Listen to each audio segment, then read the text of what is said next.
नारायण बसलेलं काय ते आहे का? त्वमेव माता च पिता त्वमेव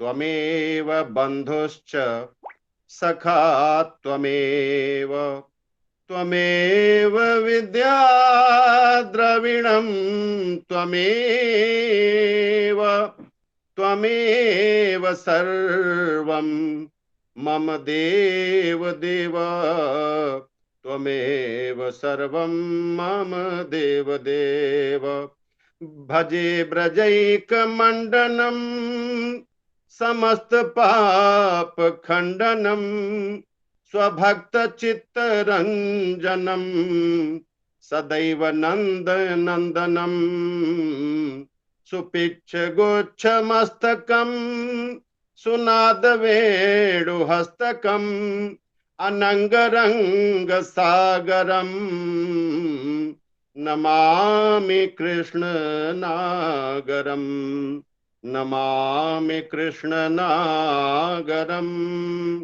नमामि कृष्णनागरम। भगवान के चरणों में प्रणाम करते हुए अपने परम पूज्य आचार्य चरणों के वंदन पूर्वक मैं आप सबसे प्रार्थना करता हूं कि भगवान की कथा भागवत के माध्यम से दसम स्कंध में चल रही है। कृपया हम गुरुदेव के चरणों में बार बार प्रणाम करते हुए निवेदन करते हैं कि आज की भागवती कथा अष्टम अध्याय में दसम स्कंध के प्रारंभ होनी है। गुरुदेव के चरणों में बार बार दंडवत करते हुए बार बार निवेदन करता हूँ, प्रणाम करता हूँ। जय श्री राम।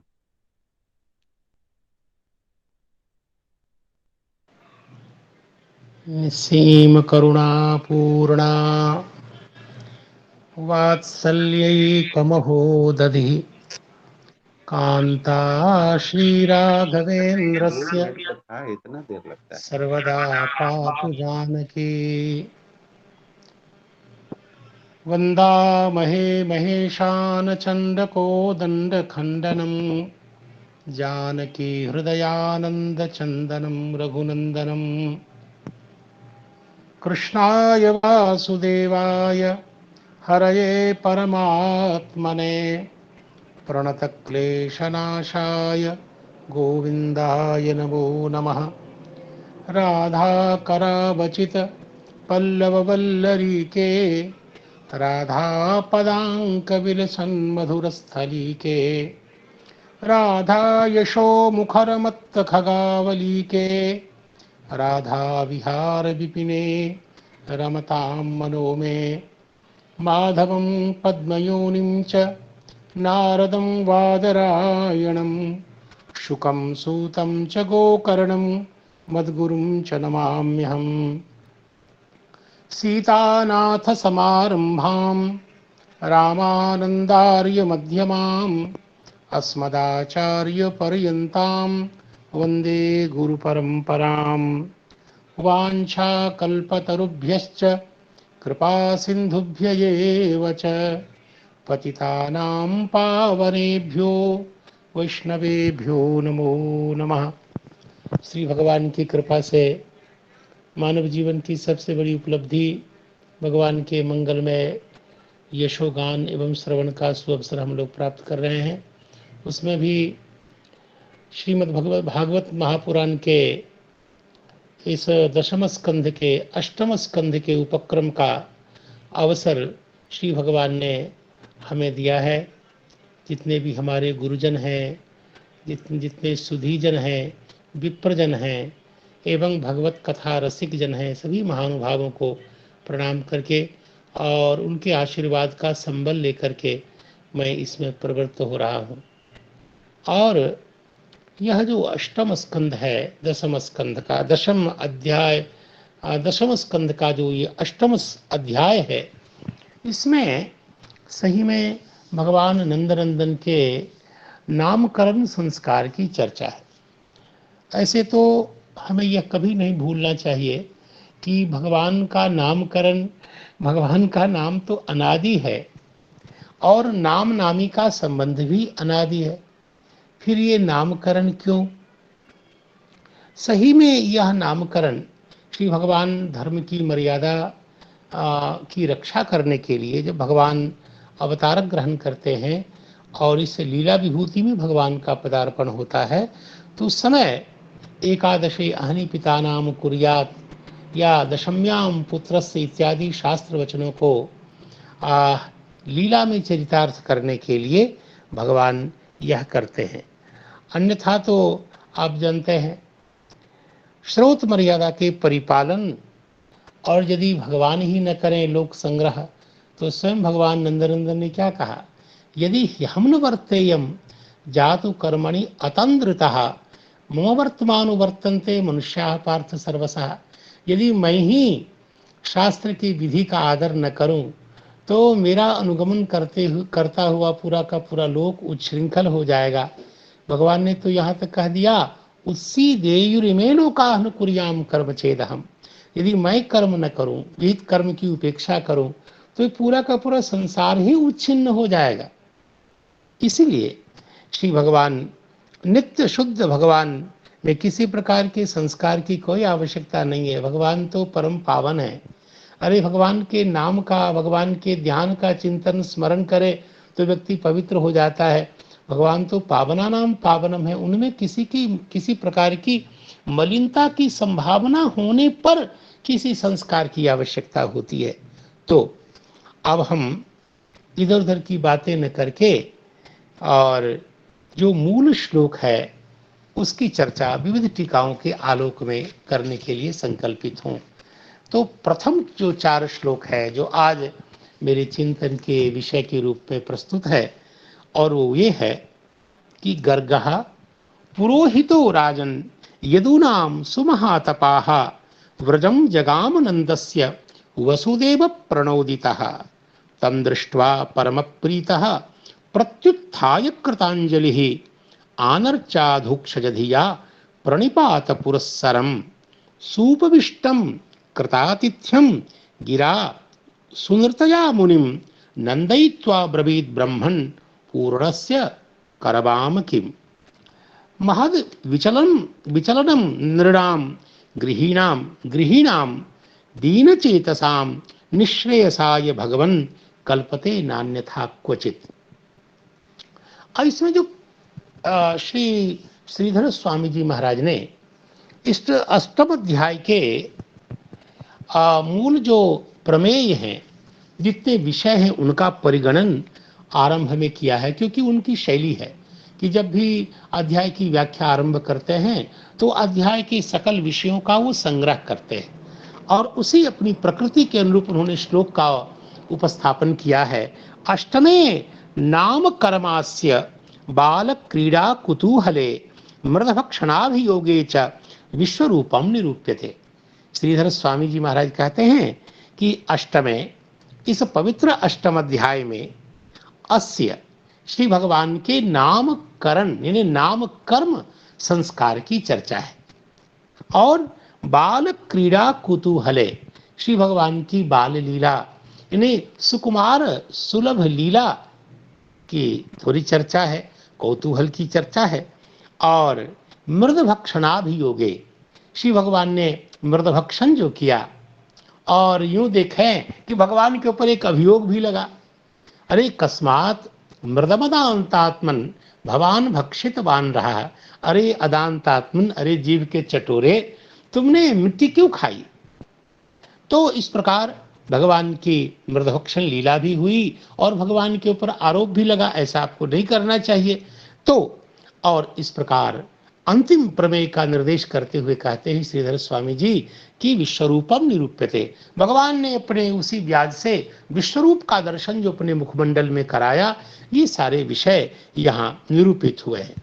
तो विश्वरूपादि बालस्य, जो नंदलाल भगवान बाल रूप में हैं, उनका जो विश्वरूप आदि प्रदर्शन है, इसको सुन करके अत्यंत आशंकित शंकावान जो उनके पिता नंद हैं, तो उनको नामकृत गर्ग वाक्य न, नामकरण संस्कार करने वाले जो गर्गाचार्य हैं उनके वचन से, और क्योंकि नारायण समो गुण ही, ये जो भगवान हैं, ये जो आपके पुत्र हैं, वो नारायण के समान है।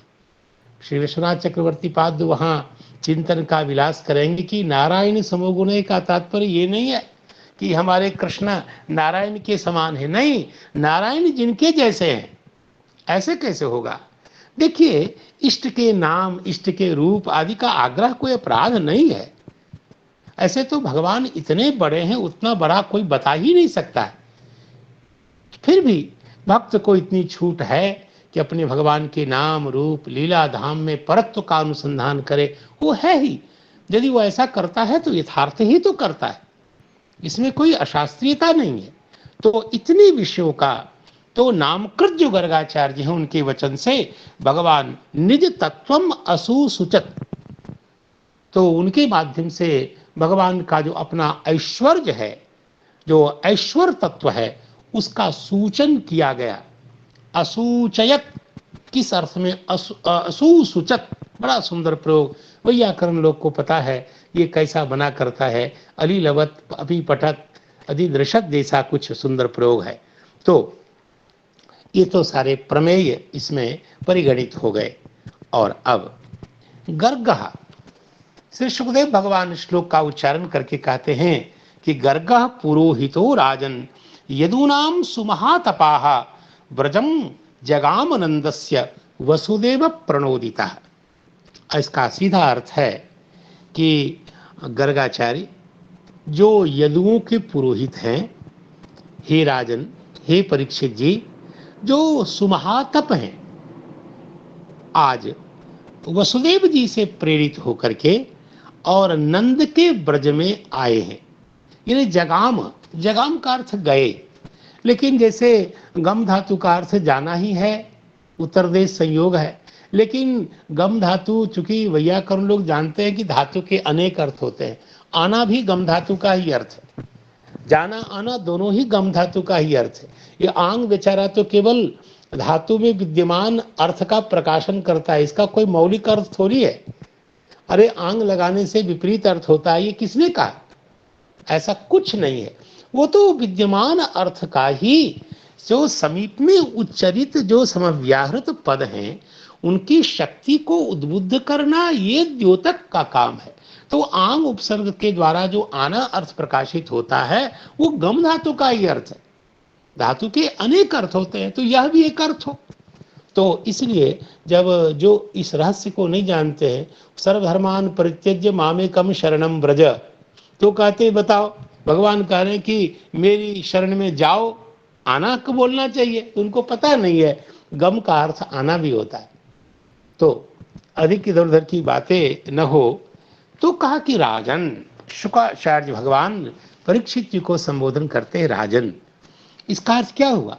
अभी तो दुष्ट निग्रह लीला भगवान की चल रही थी, तृणावर्त आदि का उद्धार हो रहा था। तो श्री सुखदेव भगवान अभिमुखीकरण करने के लिए, परीक्षित जी को अपनी ओर उन्मुख करने के लिए, अर्थात कथांतर में जो चित्त की अवधानता अपेक्षित है, प्रेरित करने हेतु प्रीति पूर्वक जो संबोधन है राजन, अर्थात किसी संबोधन का क्या अर्थ होता है? अभिमुखीकरण। और अभिमुखीकरण का फल क्या है? प्रवृत्त करना। यानी मेरे द्वारा कुछ विचित्र अलग प्रकार की कथा कही जा रही है राजन, तो कुछ भिन्न प्रकार की है, इसलिए आपका चित्त अभिमुखीकृत हो जाए, मेरी ओर आपका मन अभिमुख हो, इसके लिए ऐसा मंगलमय संबोधन है राजन। कहते हैं गर्गः व्रजम जगाम, गर्गाचार्य व्रज गए। तो इनका नाम गर्ग क्यों है? देखिए, ऐसे तो ऋषि परंपरा में गर्गाचार्य जी महाराज हैं, और गृणाति सर्वम प्रत्यक्षवत् सर्वम रहस्यम उद्घाटयति इति गर्गः, प्रत्यक्षवत् सकल रहस्यों के उद्घाटन की क्षमता रखते हैं। गृणाति, उद्घाटयति, उच्चारयति इति गर्गः, इस प्रकार की व्युत्पत्ति है। तो नाम महात्म्य से ही इनका वैशिष्ट्य प्रतिपादित हो रहा है। और गर्गः व्रजम जगाम, तो व्रज शब्द के अनेक अर्थ होते हैं, उसमें गोष्ठ भी है और गोष्ठवाचक भी है ये शब्द, व्रजंति गावः यत्र, और ये क्षेत्रवाचक ही तो नहीं है। ऐसी स्थिति में कौन व्रज, इसकी जिज्ञासा में आप व्रज को नहीं जानते? कहाँ? त्रिभुवन विख्यात और श्री भगवान की लीला स्थली और प्राकट्य स्थली जो ब्रज है, जहाँ के श्री नंद राय जी राजा हैं, वह ब्रज। तो इसीलिए नंद राय जी के साथ व्रज का संबंध स्थापित करते हुए भगवान शुकाचार्य जी कहते हैं कि नंदस्य ब्रजम जगाम नंदस्य, बाबा नंद का जो ब्रज है वो उस ब्रज में श्री गर्गाचार्य जी आए। और आखिर कौन है ये गर्गाचार्य? तो कहते हैं यदुनाम पुरोहिता, यदुवंशियों के ये पुरोहित हैं। तो पुरोहित शब्द तो लोक प्रसिद्ध है। ऐसे ऋग्वेद में सबसे पहले भगवान अग्नि को ही पुरोहित कहा गया, अग्निमीडे पुरोहितम। और लोक में जो पुरोहित है, पुरः समक्षम सद्यः एव हितम यस्मात्, जिसके कारण सद्य ही कल्याण होता है, वो पुरोहित होते हैं। और इसलिए पुरोधास्तु पुरोहितः, अमर कोशकार ऐसा कहते हैं, कुल पुरोहित है। इसका मतलब वंश के नैसर्गिक हितकारी जो होते हैं वो पुरोहित हैं। यदुवंश का निसर्ग कल्याण करने का संकल्प जिनका है, ऐसे श्री गर्गाचार्य जी महाराज हैं। देखिए, यदुनाम पुरोहिता, तो यदुनाम में जो ये प्रयोग है यदुनाम, ये थोड़ा टेढ़ा है। ऐसे यादवा नाम होना चाहिए। आप कहेंगे क्यों होना चाहिए? कहा देखिए, एक पाणिनि व्याकरण में, व्याकरण आदि की चर्चा तो नहीं करना चाहिए इस विषय में, फिर भी क्यों नहीं, आप लोग सुधी जन हैं, चिंतक हैं, विचारक हैं। तो जनपद शब्दात क्षत्रियात आए एक तद्धित के क्रम में सूत्र है, और उससे तदराच प्रत्यय होता है, आई प्रत्यय, अब जिसका लुक हो जाता है। तदराज से बहुषु तेनैव स्त्रियाम, बहुत तो अर्थ में लुक हो जाता है। जैसे इक्ष्वाकवः, इक्ष्वाकु के बहुत सारे अपत्य हों तो उनको हम इक्ष्वाकवः कहेंगे। इसी प्रकार पंचालाह, ऐसा प्रयोग होता है। देखिए, कालिदास ने प्रयोग किया रघुनाम अन्वयम वक्षे, तो वहां इस वाक्य को शुद्ध करने के लिए रघुनाम बनता नहीं है, बनना चाहिए भी नहीं, राघवा नाम बनना चाहिए। लेकिन इसकी शुद्धि के लिए बहुत प्रयास किया भट्टोजी दीक्षित ने, और उन्होंने कहा यहाँ तो हमें जो रघु शब्द है वो जनपद वाचक तो है नहीं। ऐसी स्थिति में आपने इससे प्रत्यय कैसे किया और प्रत्यय की बहुत विवक्षा में लुक कैसे कर दिया? तो कहा कि यहाँ लक्षणा कर दीजिए। इसका अर्थ है यदु शब्द का तदपत्य में लक्षणा कर देने से यदु नाम बन जाता है। तो इस प्रकार बनाया गया। तो यदु नाम का मतलब है यादवा नाम। यादवा नाम, यादव के, यदुवंशियों के जो पुरोहित हैं, ऐसे हैं श्री गर्गाचार्य जी महाराज। और कैसे हैं गर्गाचार्य जी? तो कहते हैं क्या उनमें भगवान के संस्कार की योग्यता है?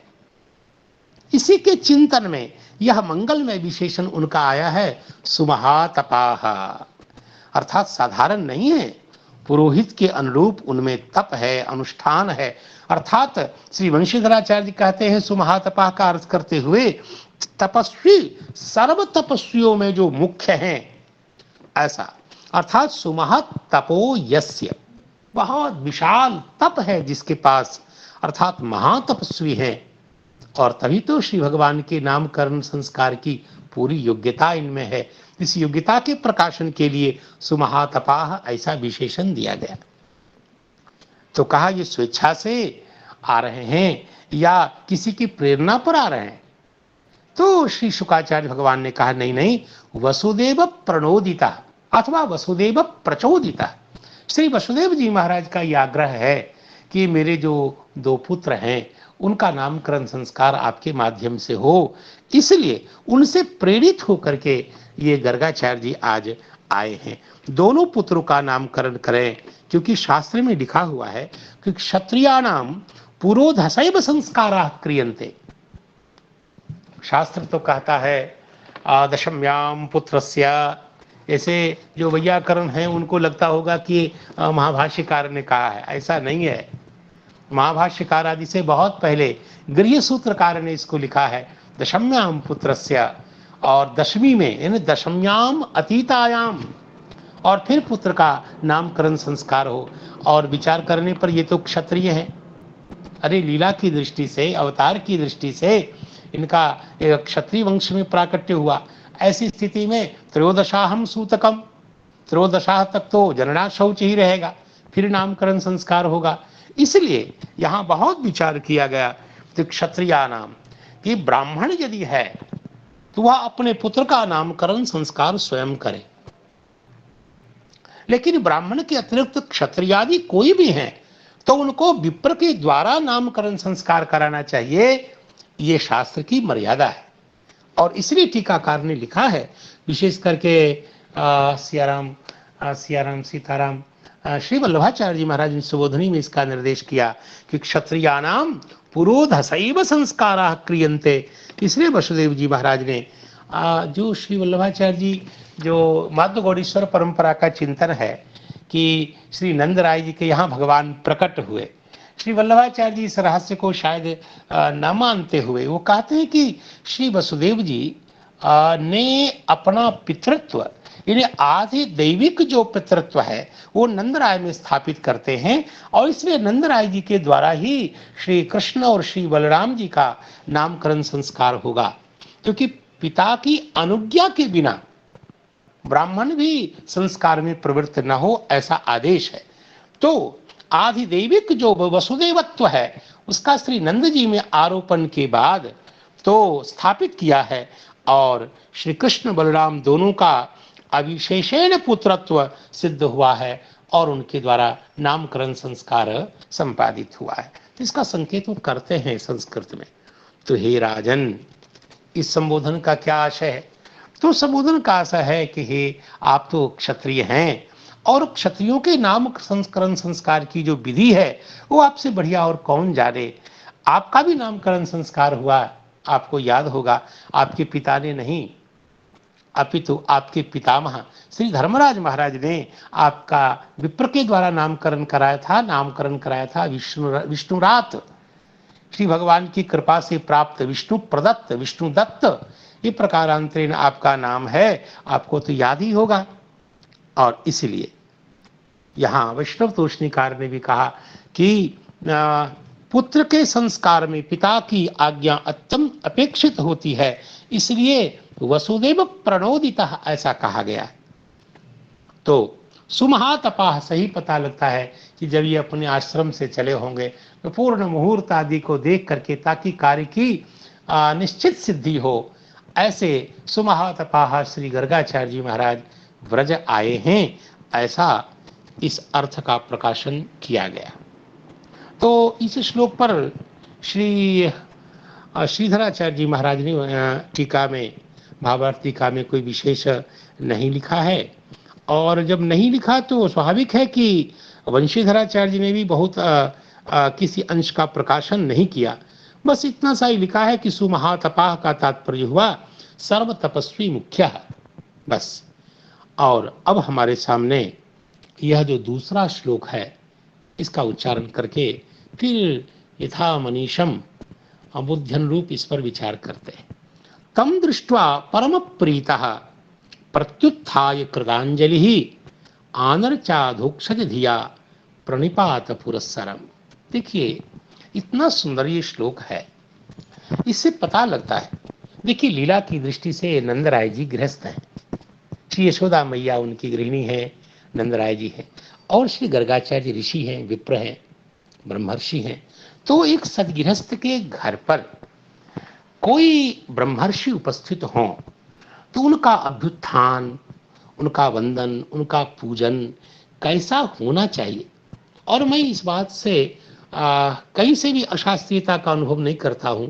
जिसको ब्राह्मण के प्रति विश्वास नहीं है उसको सनातन धर्म के ऊपर ही विश्वास नहीं।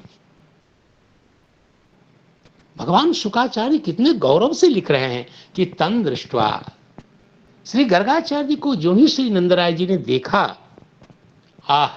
दर्शन करने मात्र से उनको प्रीति के कारण उत्फुल्ल हो गए होंगे लोचन।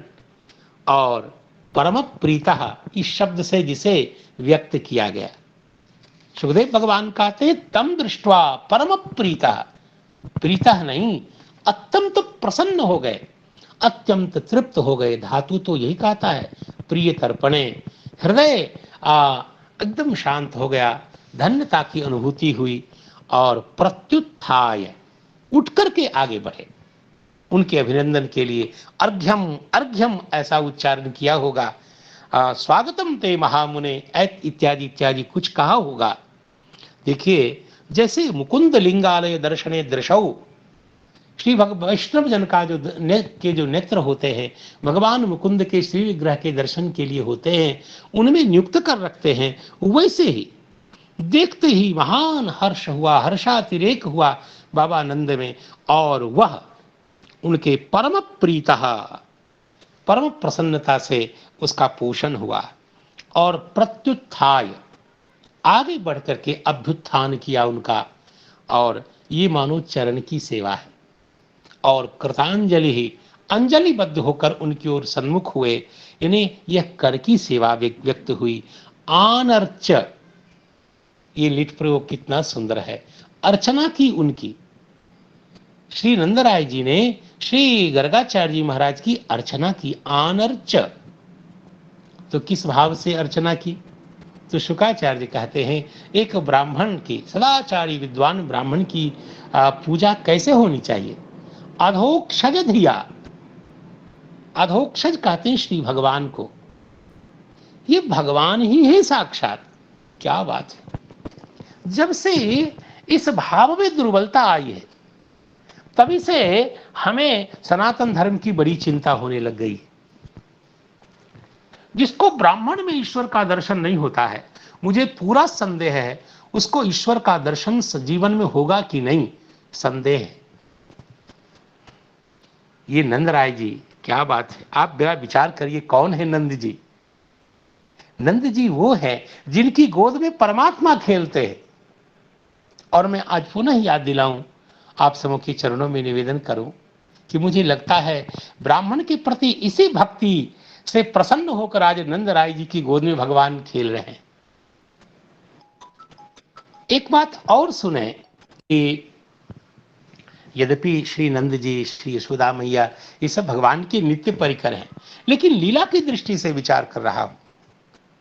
यह प्रेरणा तो मिलती है, तो जिसको विप्र में ईश्वर का दर्शन नहीं होता, देखिए मर्यादा देखिए, जिनकी गोद में भगवान खेल रहे हैं वो सोच सकते हैं कि विप्राराधन की क्या आवश्यकता है मुझे, लेकिन नहीं नहीं नहीं नहीं, ये वैष्णवता नहीं है।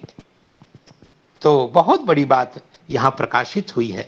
यहां कहते हैं कि आनर्च अधोक्षज धिया प्रणिपात पुरस्सरम। जैसे हम श्री भगवान की पूजा करते हैं, षोडशोपचार से करते हैं, राजोपचार से करते हैं, और सामग्री के भाव में, संसाधन के भाव में हम पंचोपचार से भी करते हैं। और हमारे शालिग्राम भगवान तो इतने दयालु हैं, क्या बात! तो परम दयालु देव, ऐसा तो कोई देव त्रिभुवन में हो सकता नहीं। भगवान शालिग्राम तो अत्यंत स्वल्प पूजा से प्रसन्न हो जाते हैं। यहाँ कहते हैं कि अधोक्षज धिया, और श्री वंशीधराचार्य यहाँ अधोक्षज धिया प्रतीक को मान करके कुछ लिखते हैं, और वो कहते हैं, अव्यक्त रूपिणो विष्णु हो स्वरूपम ब्राह्मणा भुवि। इस भूमंडल पर, इस धरती पर अव्यक्त रूपी परमात्मा विष्णु का यदि कोई स्वरूप है तो ब्राह्मण है। श्री वंशीधराचार्य श्लोक को कोट करते हुए कहते, और ऐतरेय ब्राह्मण का कहना सुनिए, यावतीर वै देवताः ताः वेद विदि ब्राह्मणे वसंती। जितने भी देवता होते हैं वेद विद ब्राह्मण में निवास करते हैं। यहां अव्यक्त रूपिणो विष्णु हो स्वरूपम ब्राह्मणा भुवि, जो ब्राह्मण होते हैं अव्यक्त रूपी विष्णु के स्वरूप होते हैं। इसका तात्पर्य क्या हुआ? भगवान तो अव्यक्त है, लेकिन भगवान का स्वरूप ब्राह्मण के रूप में व्यक्त है। और सही अर्थ तो यह है कि श्री भगवान के मूर्तिमान प्रतिनिधि कोई है, ईश्वर का प्रतिनिधि यदि कोई है तो ब्राह्मण है, ऐसा अर्थ प्रकाशित होता है। और प्रकाशित ही नहीं होता, जिन भगवान की कथा हम कह रहे हैं, जिनके नामकरण की चिंता कर रहे हैं, उन भगवान से पूछिए कि आप ब्राह्मण को क्या समझते हैं। तो वही भगवान कहते हैं कि छिंद्याम स्वबाहुमपि वह प्रतिकूल वृत्तिम, के ब्राह्मण देवता, ये मेरा अंग भी, बाहु भी यदि आपके प्रतिकूल आचरण करे तो मैं अपने हाथ से छेदन कर दूंगा इसको। अब इससे अधिक आप कोई भी ब्राह्मण अपने सम्मान में भगवान के मुख से और क्या सुनना चाहेगा। श्री भगवान कहते हैं कि हे ब्राह्मण देवता, अरे आपकी कृपा से ही लोग मुझको राम और कृष्ण नाम से जानते हैं। विप्र प्रसादात्मम राम नाम का क्या तात्पर्य? भले ही भगवान का नाम अनादि है, मैंने प्रथम में ही ये बात कह दी है, लेकिन तो भी यह तो सत्य है ना कि जब भगवान लीला विभूति में प्रकट होते हैं तो कोई विप्र आकर के उनका नामकरण करते। श्री वशिष्ठ जी की कृपा से दाशरथी राम का नाम राम है, श्री जानकी रमन जी का नाम राम है।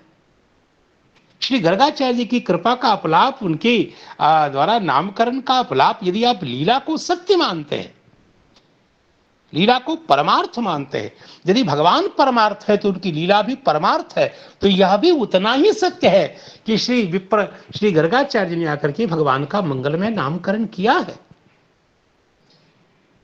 भगवान तो कहते हैं कि आप विप्रजनों की कृपा से ही संसार में मेरा यश ख्यात है, सर्वत्र गीयमान है मेरा मंगलमय यश। भगवान तो कहते हैं कि मेरा ये चतुर्भुज रूप भी मुझे उतना पसंद नहीं है जितना पसंद मुझे विप्र स्वरूप है।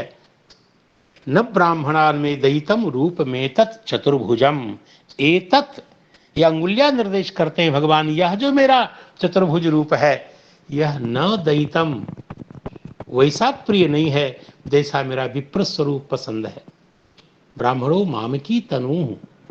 तो इस प्रकार इसी बुद्धि से श्री नंदराय जी महाराज आज श्री गर्गाचार्य जी का पूजन करते हैं। प्रणिपात पुरस्सरम, जैसे श्री भगवान के चरणों में अर्चन के बाद हम साष्टांग दंडवत प्रणाम करते हैं। दंडवत प्रणाम मानो पूजा की सकल न्यूनताओं को पूर्ण करने वाला है। इसके बिना पूजा पूरी नहीं होती और इसके बाद पूजा में कोई कमी भी नहीं रहती।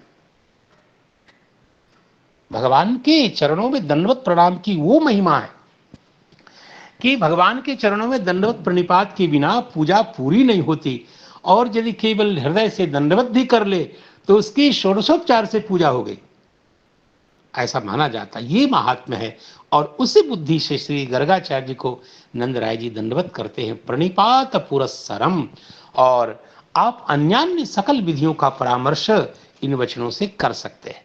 अस्तु, आगे मैं अभी अन्य टीकाओं का परामर्श नहीं कर रहा हूं। श्री कहते हैं कि सियाराम सियाराम सियाराम सीताराम। सुपविष्टम कृतातिथ्यं गिरा सुनृतया मुनिं नंदयित्वा ब्रवीद ब्रह्मन् पूर्णस्य करवाम किम। श्री नंदराय जी अब श्री गर्गाचार्य जी से क्या कहते हैं यह श्रोतव्य है।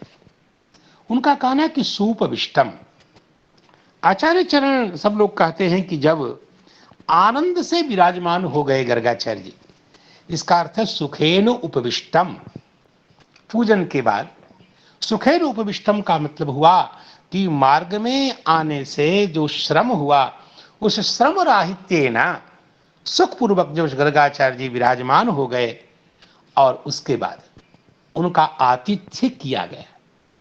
आतिथ्य का तात्पर्य है, आतिथ्य होता क्या है तो आतिथ्ये हितम, इस अर्थ में यत् प्रत्यय करके बनने वाला, यह जो अण्या प्रत्यय करके बनने वाला जो आतिथ्य, तो कृतातिथ्यम, आतिथ्य कहते किसको है तो आज टीकाकार ने लिखा है कि पद प्रक्षालन से लेकर के भोजन पर्यंत, क्या बात है, ब्राह्मण का की सपर्या का सबसे मुख्य जो अंग है वो है भोजन कराना।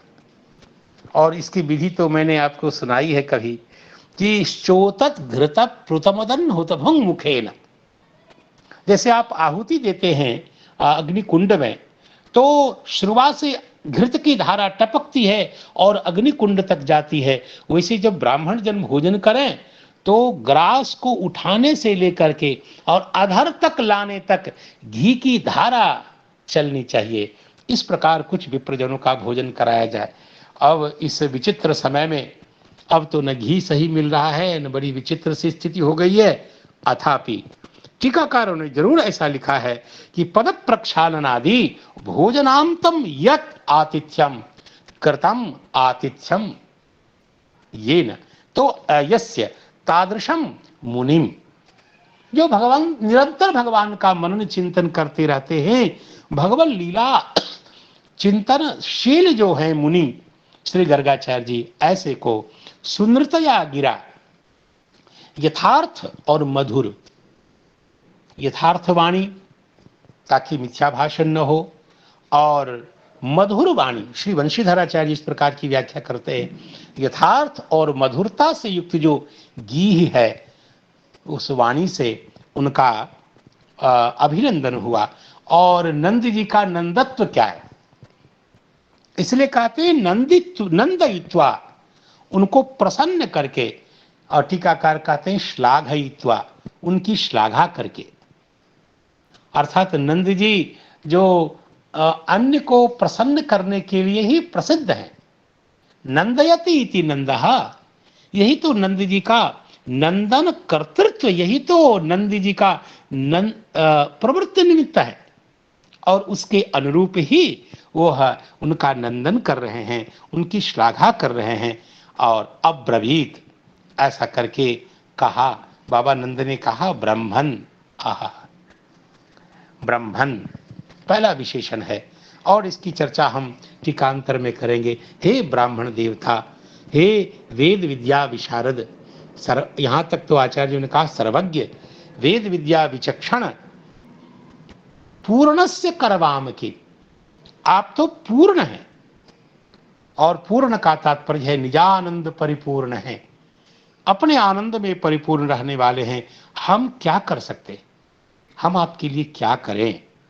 इस प्रकार आप देखें, सभी प्रकार का अभ्युत्थान होना और कृतांजलि होना, इन्हें कर सेवा, मार्जन आदि के लिए प्रयुक्त सेवा, और प्रणिपात मन, जैसे भगवान के लिए प्रणिपात होता है, आत्मसमर्पण होता है जैसे। और बुद्धि की क्या स्थिति रही, तो कहा अधोक्षज धिया, और सब प्रकार से अर्घ पाद्य आचमन आदि के द्वारा जैसे श्री भगवान की सपरिया होती है, वैसी सपरिया बाबा नंद की, सियाराम बाबा नंद ने श्री गर्गाचार्य जी महाराज की। आप यूं माने, एक श्लोक का अनुसंधान कर लीजिए, काये न वाचा मनसेन्द्रियर्वा बुद्ध्यात्मना वानुसृत स्वभावात् करोति करोति यद्यत् सकलम परस्मै नारायणायेति समर्पयेत् तत्। इस श्लोक में जिस जिस अंग और जिस जिस विधा का संकेत किया गया, लगभग सभी विधाओं का प्रयोग बाबानंद ने श्री गर्गाचार्य जी की सपरिया में किया है।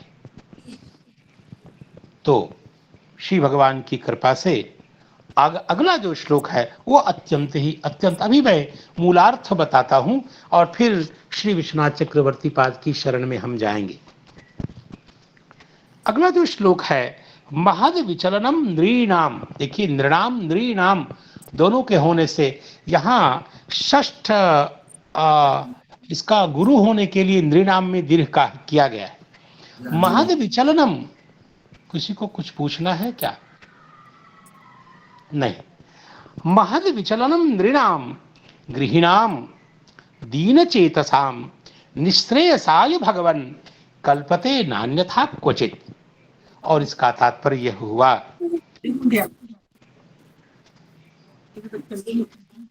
कहीं से कोई कठिनाई है हो रही है?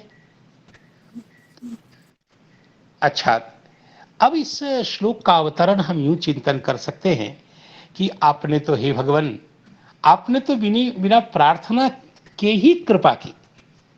अर्थात यदि इनके लिए कहा गया आप तो परिपूर्ण हैं, तो जो परिपूर्ण होगा, कृतार्थ होगा, वो कहीं क्यों जाएगा? तो यदि पूर्णश्चेत कथम धनिनाम गृहमागतः, नंदराय जी तो धनी तो हैं, तभी तो ब्रज के विशिष्ट गोपति बड़े धनी माने जाते हैं, वहां के राजा माने जाते हैं नंदराय जी। तो टीकाकार ने जिज्ञासा करते हुए एक अवतरणिका बनाई है कि यदि श्री गर्गाचार्य जी पूर्ण हैं, जैसा कि उन्होंने कहा, श्री नंदराय जी ने स्वतः कहा कि यदि पूर्ण है तो किसी धनी के घर में उनका आगमन क्यों होगा। इस पर कहते हैं कि नहीं नहीं, महद विचलनम नृणाम गृहिणाम गृह चेतसाम और निश्रेयसाय भगवन कल्पते नान्यथा क्वचित। और इसका तात्पर्य हुआ कि प्रायः हे भगवन, आपके जैसे जो आप्त काम होते हैं, परिपूर्ण काम होते हैं, उनका जो विचलन होता है, विचलन का तात्पर्य हुआ कि अपने आश्रम से, अपनी कुटी से पर के भवन में जो गमन होता है उसी को विचलन कहा गया। अर्थात अपने आश्रम से निकल करके आप जो कहीं भी दूसरे भवन में जाते हैं, दूसरे के यहाँ, वह आप तो आप्त काम पूर्ण काम है, आपका कहीं भी जाना संभव नहीं है, क्योंकि आपको कोई प्रयोजन ही नहीं है। नैव संभवति, अर्थात भवता महताम भवादृशानाम आप्त कामानाम विचलनम स्वाश्रमात् पर गृहे गमनम नैव संभवति। कोई प्रयोजन नहीं है, कोई कारण नहीं बन रहा, क्योंकि आपको किसी से कोई लेना देना नहीं है, किसी से कुछ चाहिए ही नहीं। अर्जुन ने भी तो यही पूछा था श्री भगवान से, ये आप हमारे रथ को क्यों चला रहे हैं। भगवान ने कहा, अर्जुन तुम्हें क्या लगता है कि मैं कुछ ही प्राप्ति से कुछ लेने के लिए चला रहा हूं? नहीं नहीं नहीं, न मे पार्थास्ति कर्तव्यम त्रिशलोकेषु किंचन नानवाप्तम वाप्तव्यम वर्तयेव च कर्मणि। मुझे क्या प्राप्त करना है संसार से, मेरे पास सब कुछ है और मुझे किसी से कुछ नहीं प्राप्त करना है, फिर भी मैं तुम्हारे रथ का संचालन कर रहा हूं। और इसका उत्तर तो आरंभ में दे ही दिया। तो कहते प्रयोजना भावात यदि क्वचित गमनम भवति, यदि आप कहीं जाते हैं तदा एक ही कारण हो सकता है, नृणाम निश्रेयसार्थाय। निश्रेयस शब्द की व्युत्पत्ति व्याकरण शास्त्र में बहुत सुंदर की गई है। निश्चितम श्रेयः इति निश्रेयसम। यहाँ देखिए समासांत प्रत्यय लेकर के श्रेयस के शांत होने पर भी अच प्रत्यय की कृपा से निश्रेयसम ऐसा बनता है। तो यह निश्रेयसाय अर्थात उस मनुष्य के मंगल के लिए आपका यत्र तत्र आगमन होता है और मंगल के लिए ही आपका गमन होता है, कहीं भी विचलन होता है। घटते नान्यथा, क्योंकि अन्यथा कोई प्रयोजन स्वप्रयोजनाय न घटते, अपने किसी लक्ष्य की सिद्धि के लिए आपका अन्यत्र कहीं भी जाना संभव ही नहीं है। ननु यदि महताम दर्शन स्पर्शादिना नृणाम निश्रेयसम सिद्ध्यति। ये कारण ठीक है, यदि मैं मानता हूं कि महापुरुषों के दर्शन स्पर्श आदि के द्वारा मनुष्य का कल्याण सिद्ध होता है, तो क्यों नहीं ये लोग ही उनके आश्रम में जाकर के वहीं जाएं, जहां महापुरुष विराजमान हों, जहां संत महात्मा ब्रह्मर्षि जन विद्यमान हों, वहां जाकर के उनका दर्शन करें। साधु संतों को, ऐसे महापुरुषों को गृहस्थ तक आने की क्या जरूरी है। तदा तयेव तदाश्रमम कुतो न गच्छन्ति। इस पर कहते हैं कि इस आशंका में उत्तर दिया कि यह जो महापुरुष होते हैं, महाजन होते हैं, यह दीन चेतसाम नृणाम, ऐसे जीव के ऊपर कृपा करते हैं उनके निश्रेयस के लिए जो दीन चेतस होते हैं। और दीन चेतस का अर्थ प्रकाशित किया गया दीनम व्याकुलतया विवेके असमर्थम। दीन का मतलब अत्यंत दीन, दीन का मतलब असमर्थ। तो किस चीज में असमर्थ कहा? विवेक में, यथार्थ परिज्ञान में, अन्यतर का निर्धारण करने में, ग्राह्य अग्राह्य, हेय उपादेय इत्यादि वस्तु के विवेचन में ये असमर्थ होते हैं। क्यों? ये सोच तो सकते हैं, फिर क्यों वो समर्थ हैं? कहा व्याकुल है, इनका अंतःकरण हमेशा छटपट फटपट करता रहता है, कभी इनका चित्त स्थिर रहता ही नहीं। और इनकी व्याकुलता की का ही वर्णन श्री शुकाचार्य बहुत ही सुंदर करते हैं, प्रथम स्कंध में ही करते हैं, पृथ्वीजाराम सियाराम सियाराम द्वितीय स्कंध में करते हैं। और वो श्लोक आपको याद होगा, गृहस्थ की दुर्दशा का वर्णन करते हैं।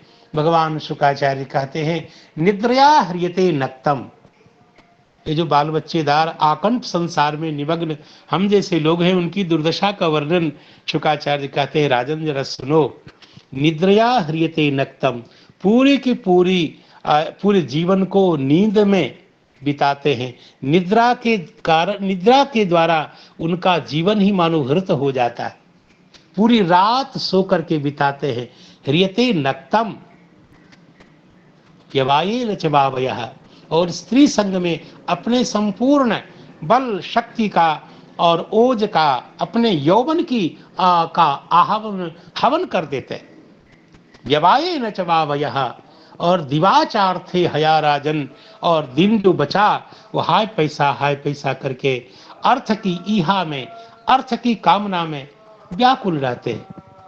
और उसके बाद यदि कुछ सेकंड बच जाए तो कुटुंब भरणे रचा, बाल बच्चों के भरण पोषण में इनका जीवन बीतता है। कहाँ से इनको तो शांति मिलेगी, कहाँ से इनको विश्राम मिलेगा। जीव की दयनीय दशा को देखकर श्री ब्रह्मा जी महाराज भगवान के चरणों में प्रार्थना करते हुए कहते हैं, श्लोक आपको जरूर याद होगा। और वो कहते हैं कि भगवान देखिए ना, हम कितने दुखी होते हैं इन जीवों की दशा को देखकर।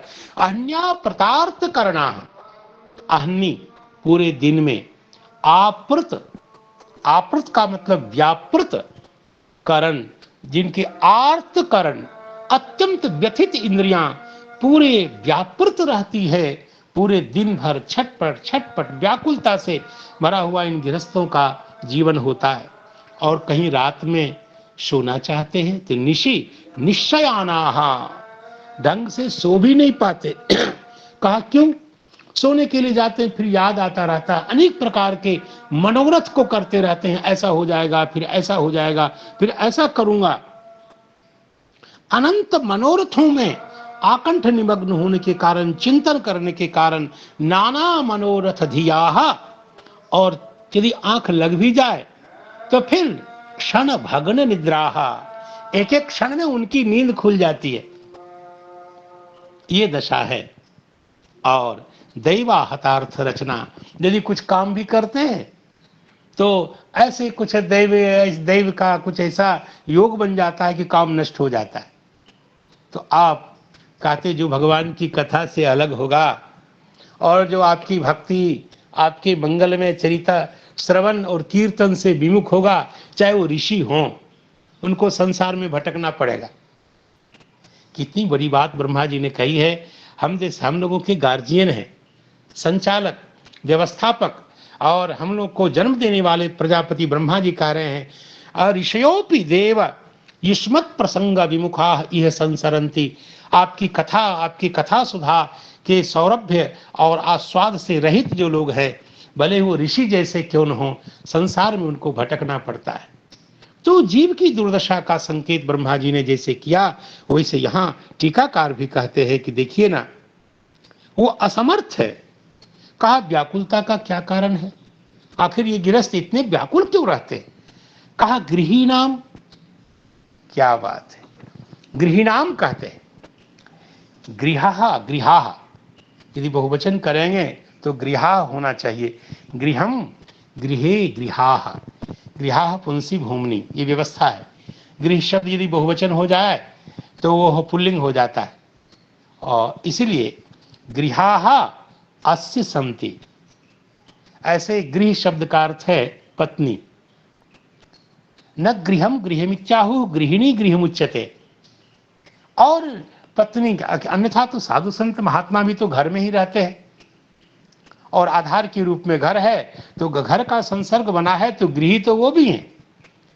लेकिन गृह शब्द का अर्थ है बाल बच्चों में आसक्ति, पत्नी में आसक्ति, तो वहां आसक्ति परक गृह शब्द है, इसलिए पत्नीवाचक है। जो पत्नी में आसक्त है, बाल बच्चों में आसक्त है, वह गृहस्थ है। और इसलिए गृह जिसके पास है उसको गृही कहते हैं। ऐसे ये मत्वर्थ प्रत्यय भी बड़ा विलक्षण है। यह मत्वर्थ प्रत्यय भी केवल भूम निंदा प्रशंसा सु इत्यादि अनेक अर्थों में मत्वर्थ प्रत्यय देखे जाते हैं, और संसर्ग में तो होता ही है। तो गृह का बाल बच्चों के साथ जिनका संसर्ग है, जिनकी आसक्ति है, वो गृही है। तो गृही होने के कारण उनकी व्याकुलता है। देखिए, आप सब विद्वत जन हैं, केवल दंड संसर्ग होने से कोई दंडी नहीं हो जाता। ये मत्वर्थ प्रत्यय एक शक्ति स्वभाव के कारण नियत स्थान पर ही होता है। जहां जहां प्राप्त हो जाए वहीं ये तद्धित प्रत्यय हो जाता है, ऐसा नहीं। इसलिए तद्धित को वृत्ति कहते हैं, और वृत्ति का मतलब उसकी एक व्यवस्था है बाकायदे। जैसे बच्चों जैसी एक बात कह रहा हूं, आचार्य चरण हमारे अभिभावक जन हमें संभालेंगे। जैसे दंड और पुरुष का संयोग होता है तो दंडी पुरुषः कहलाता है, दंड संसर्गवान पुरुष है। लेकिन कहीं पुरुषी दंड ऐसा नहीं प्रयोग होता है। और यह भी मर्यादा है, यदि किसी का दंड घर में रखा हुआ है, तावन मात्र से उस पुरुष को हम दंडी पुरुषा नहीं कहते। अग्रहित दंड यदि कोई पुरुष है तो उसको दंडी पुरुषा नहीं कहते। एक शक्ति के स्वभाव के कारण एक नियत व्यवस्था है। और इसी प्रकार हम दंड को पुरुषी दंड क्यों नहीं कहते? जिस प्रकार का संसर्ग दंड का पुरुष के साथ है, वैसा ही तो कुछ संसर्ग इसके साथ भी है। तो पुरुषी दंड, ये दंड पुरुषवान है, ऐसा नहीं होता। टीकाकारों ने इसी व्यवस्था दी है। तो वस्तुतः संसर्ग विधेया एक विशेष आसक्ति घर के साथ जिसका है, उस अर्थ की यदि प्रतीति हो तभी गृही शब्द का प्रयोग होता है। और इसलिए यहाँ टीकाकार ने लिखा कि ये गृही हैं, और इसलिए इनकी अत्यंत व्याकुलता बनी रहती है। और उसका कारण क्या है? कारण है तत्तत् मनोरथैहि तत्तत् व्यापारवत्वेन व्यग्रचित्तानाम गृहस्थानाम। उन अनेक मनोरथों के कारण, और मनोरथ प्रयोग प्रेरित करता है व्यापार के लिए, क्योंकि व्यापार से कतिपय मनोरथ की सिद्धि हुई है। वह राग व्यापार से जोड़ देता है, और व्यापार के कारण व्यक्ति का चित्त व्यग्र हो जाता है। जब व्यग्र हो जाता है तो ऐसे गृहस्थों के लिए, हे भगवान, ऐसे गृहस्थों के कल्याण के लिए, निश्रेयस के लिए ही आप इस प्रकार का विचलन करते रहते हैं, संक्रमण करते रहते हैं भूमंडल पर, ऐसा प्रतीत होता है। हे भगवान, हे, यहाँ भगवान जो संबोधन दिया श्री गर्गाचार्य जी के लिए, वही अत्यंत मनोरम है। कल्पते नान्यथा क्वचित। तो यहाँ तक की बात तो मैंने मूल श्लोक के अर्थों को समझाने की चेष्टा की। जरा हम विश्वनाथ चक्रवर्ती पाद की शरण में जाते हैं और उनके माध्यम से इस श्लोक को थोड़ा समझने की कोशिश करते हैं। अपनी प्रकृति के आधार पर उन्होंने भी इस अध्याय के विषयों का संग्रह करते हुए कहा कि इस अष्टम अध्याय में नामकरण भगवान का हुआ, श्री भगवान की रिंगन लीला हुई। जाड़ुभ्याम सह पाणिभ्याम रिंगमानो विजहरतु, यह जो प्रयोग है उस प्रयोग का अनुसंधान करके भगवान की जो रिंगन लीला हुई, जानू और पानी के माध्यम से वो लीला। और उसके बाद क्या बात है, गव्य मोषणम। ये देखिए, गव्य कहते हैं यहाँ नवनीत आदि को, और उसका मोषण, मुषस्ते धातु से बनने वाला ये मोषण, चौर्य, जो भगवान ने माखन लीला की, इसकी कथा का संकेत है। मृदभक्षण लीला का संकेत है, और भगवान ने अंतिम में विश्वरूप का दर्शन कराया। तो ये प्रधान विषय यहाँ निरूपित हुए। इस प्रकार श्री विश्वनाथ चक्रवर्ती पाद महाराज ने अपनी सारार्थम दर्शनी टीका में पहले अध्याय के प्रमेयों का परिगणन कर दिया। और उसके बाद कहते हैं कि असुरवध प्रसंग संगत्येव, क्योंकि विद्वान जब कुछ बोलता है तो संगति पूर्वक बोलता है, अनंतर वक्तव्यत्व का पूरा ध्यान रखता है, तब बोलता है। तो असुरवध के प्रसंग संगति से तरणावर्त के वध की कथा जब श्री शुकाचार्य भगवान ने कह दी है, तो तत्प्राचीनानी, तो उनसे पूर्ववर्ती जो कही की जानी चाहिए कथा, भगवान के नामकरण आदि की चर्चा, जो उनके चरित्र हैं उनका अनुस्मरण किया। और अनुस्मरण करते ही वह आख्यान कहने के लिए आरब्ध हो गए भगवान शुकाचार्य। और वो इस रूप में गर्गहा पुरोहितो राजन यदूनाम सुमहातपाः व्रजम जगामनंदस्य वसुदेव प्रणोदितः, इस रूप में आरंभ किया। ऐसे इन्होंने भी कोई ज्यादा 1 से 3 श्लोक तक कोई ज्यादा विवेचन नहीं किया। फिर भी आगे कहते हैं कि या तीसरे श्लोक के अंतिम में जो आया था, पूर्णस्य करवाम किम, हे भगवान आप तो परिपूर्ण हैं, आपका काम पूर्ण काम है, आपके लिए मैं क्या करूं। तो पूर्णस्य तव किम करवाम अपितु न किमपि कर्तुम अर्हामः इत्यर्थो वा। पहले तो ये अर्थ हो सकता है कि आप परिपूर्ण हैं और हम क्या करें आपके लिए। नंदराय जी कहते हैं किंतु न किमपि कर्तुम अर्हामः, हम आपके लिए कुछ नहीं कर पा रहे हैं, यह अर्थ हो। अथवा द्वितीय अर्थ यह हो सकता है कि किम शब्द जो होता है वह प्रश्न के अर्थ में प्रयुक्त होता है और इसका अर्थ हुआ पूर्णस्य तव, हे भगवान आप पूर्ण हैं तो आपके लिए किम अपेक्षितम वर्तते, आप क्या चाह रहे हैं, जो कुछ आपका अपेक्षित हो तद ब्रूहि वयम करवाम, हम आप बताएं वह हम करेंगे इत्यर्थ होगा।